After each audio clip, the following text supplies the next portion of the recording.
Yeah, it was one of the scariest nights of my life. Welcome to 10-Minute Travels. With me, as always, is Shane Patrick. With me, as always, is Phil Freeman. Today, we're chatting with Simon Siggs, motorcycle rider, angel investor, hat wearer, and food truck entrepreneur.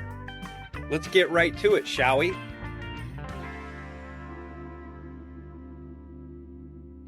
Simon Siggs is in the house, and we're both excited to have him. We've been trying to chase him down for a little while, and both Shane and I have a bit of a history with him.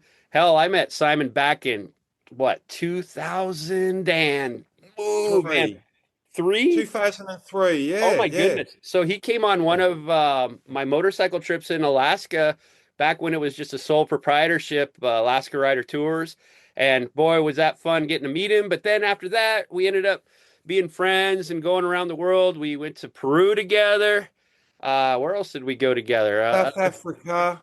He came back up to Alaska and we had some fun. And then we got a night, we cooked up an idea to do an Isle of Man TT. And so I went over there with Shane to scout it out years ago. That might have been in 2009 or something like that. And then Sounds We about right. we went we in 2007 on the scout trip. okay. So then we started the program over there with the Isle of Man and TT, and we were lucky enough to have Simon just help us on it. He actually staffs it and makes people laugh and gets them into really cool places to see the most dangerous and oldest motorcycle race in the world. So luckily we get to keep tabs with each other. COVID kind of hit it in the gut that we couldn't travel, but we're really great that at least those programs are back on mark. But I'm excited to have Simon because Simon's done a little bit of traveling around, and man, maybe we start at the inception. Simon, do you remember that time in Alaska when you got deli belly Yes. and you had to go Yeah, back to that the was hotel early? Could shit. you tell us Yeah. about that? Yeah, it was one of the scariest nights of my life. Yeah, we was is it Copper Centre? Yep. Yeah, that's right. And it was a couple of the other guys, Bill and Fred, and we was sort of three quarters into the tour, I'm guessing. That was sort of heading towards the end of that tour, I think. Yeah, so we've gone out, I'm guessing after breakfast. You've taken us out to this incredible scenery, this stunning, which for me was a lifelong dream to see. I never thought I'd get up there, but got lucky, did, went on your tour, fantastic. Yeah, and then I've got the Delhi Belly. You lot have carried on and I've gone back because it was bad. Yeah, it's one of those bad, exceeding the speed limit, just going back to the hotel, the guest house as fast as I could. And yeah, and then got in my room for ages, sat in the room, getting rid of the Delhi Belly. But then I bought this book for a friend back home in London. He likes ghost stories. Bought this. That is the one you mean, isn't it? The ghost stories. Yep. Yeah, yeah. So reading the first story in this book, and it's talking about the ghost that haunts the corridor in Copper Centre. So I thought, oh, this is great. Oh, this is a place I'm at.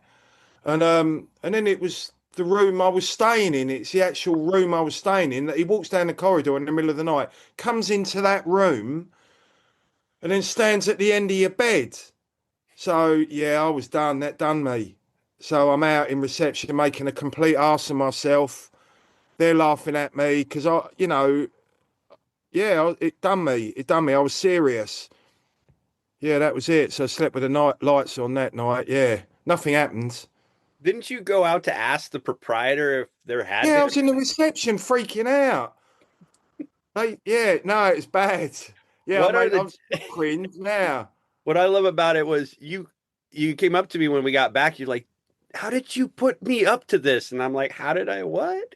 And you explained the whole situation. What are the chances that you're going to buy a book, you're going to crack it open, you're going to read the first part of it, and you're actually lying in the actual bed Yeah, of that story? yeah. I thought you'd done me. I thought you'd set it all up. The stupid lie me. Let's get one over on the lie me.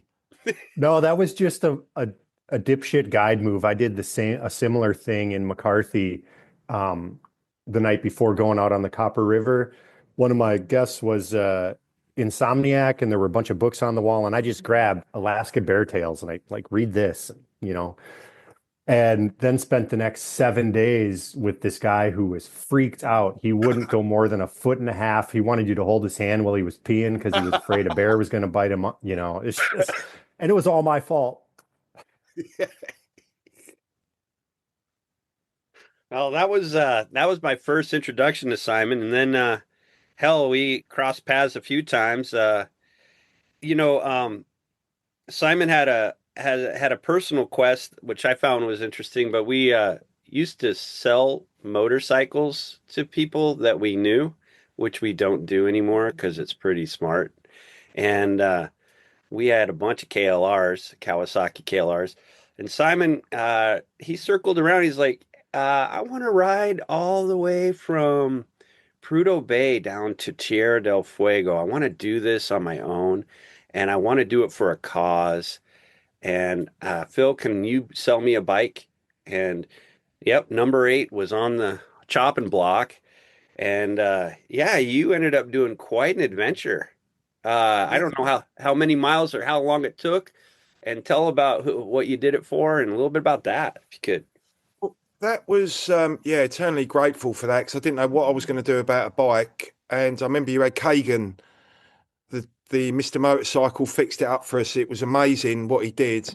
So that was for Fragile X syndrome. My sister's kid, my niece Sean, has got it.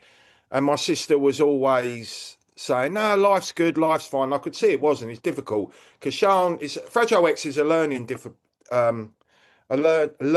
difficulty syndrome, but Sean's got it full on. It's chromosomes. I won't go into that, but a broken chromosome. It misses generations, but it didn't miss her generation. So she's full on 24-hour surveillance, can't speak properly, bouncing off the walls, doing somersaults on the settee at the couch all the time. Really good somersaults, by the way. And so I wanted to do something to help my sister. I went to the charity. They said, yeah, we'll help you along. I said, the money that I raise, can I give it to you? And she said, yeah, we can have a general meeting. So in a roundabout way, that helps my sister. Um, so yeah, and that inspired me. I couldn't jump out of it then. I remember there was a time in Guatemala, I was again another situation. I thought, no, I'm finished. What am I doing here? I'm going home. But I couldn't go home because of the charity and the money that was raised.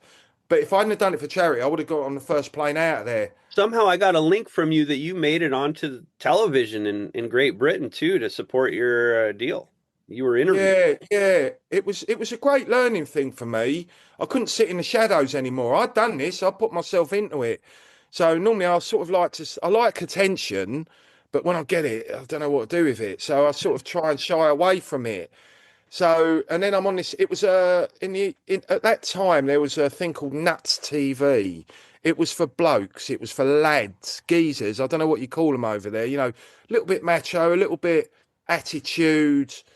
Oasis. You know, listen to Oasis. You Uh, know, we call them 23. yeah. Yeah, that's never mind. That's just how old they are. Oh, okay. Oh, okay. All right. Well, I happened to be 39 at the time. You're, Right. you're an early So bloomer. it was good. It went out to, I don't know, hardly anyone, but it was a good laugh and I enjoyed it. And they helped it. They got some more attention for me, which helped publicity or spread awareness because Fragile X at the time wasn't, it wasn't that well known. Hmm. Uh, So tell about the trip. How long was it? Where did you start? right. Where did you go? And then where did 7 you end? months. And where did number 8 break down? Right. So you kindly sold me that. Brilliant. Got up there, 42,000 miles on the clock. I remember So you that. showed up in Anchorage. You went straight to Prudhoe, right? Yeah. Anchorage up to Prudhoe, then back to Anchorage. Got lucky on the Dalton Highway. I remember it was lovely weather all the way up, all the way down. Easy, phenomenal. Felt like I remember, is it Attican Pass goes over the Brooks Range? Yep. I That's mean, right. Yep. it felt like I had that to myself. For me, coming from where I come from, it was mind blowing. And got back to you, spent a few more days around Gerbwoods, which was great. And then I remember turning out of your place and you filmed it. And yeah, that was like, right now, I'm really at it now. I remember watching you go. I Yeah, had it on film, and you went around the corner, yeah. and I thought he's going to Ushuaia. That was Simon Siggs, motorcycle rider, angel investor, hat wearer, food truck entrepreneur. If you want to learn more about Simon or anything else that 10 Minute Travels does, please check out 10minutetravels.com. We want to remind you that your sense of humor matches your sense of adventure. And please like, subscribe, and share this podcast on all the platforms.